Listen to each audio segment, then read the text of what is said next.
I think the first thing is to check the knowledge and the understanding of the person in the first place.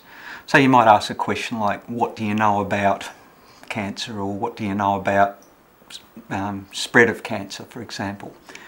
And you listen to what the patient says, and that gives you the cues to how to approach it from that point on. You might need to fill in information, and you understand that when you're filling in that information to the patient, they're not going to hear terribly much of it. The severity of the news stops them from taking in more than the core material.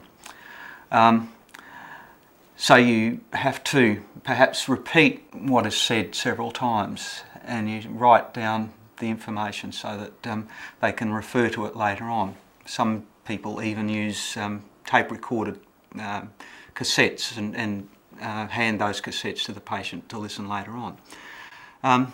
You acknowledge that what is being talked about is very difficult, and there will be an emotional reaction to that, and you give them permission to express that emotion and support them in expressing that emotion.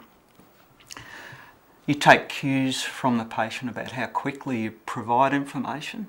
It might be that it's not the right thing to give them everything all at once. You might need to give them 2 or 3 points and then stop and get them back, give them the next bit of information. You might check to see what they've understood, bearing in mind that they're not going to take in all that much.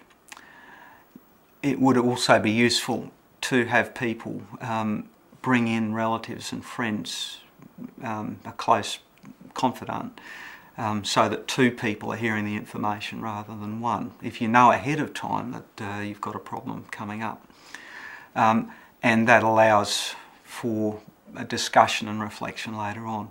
And I think the most important thing is to follow the consultation up, get them back, get them to write down questions that they have, so that in the sort of period of reflection after the consultation, they think of all of the things that are going to be questions that they need answered, and then they have the opportunity to have those fully explained the next time round.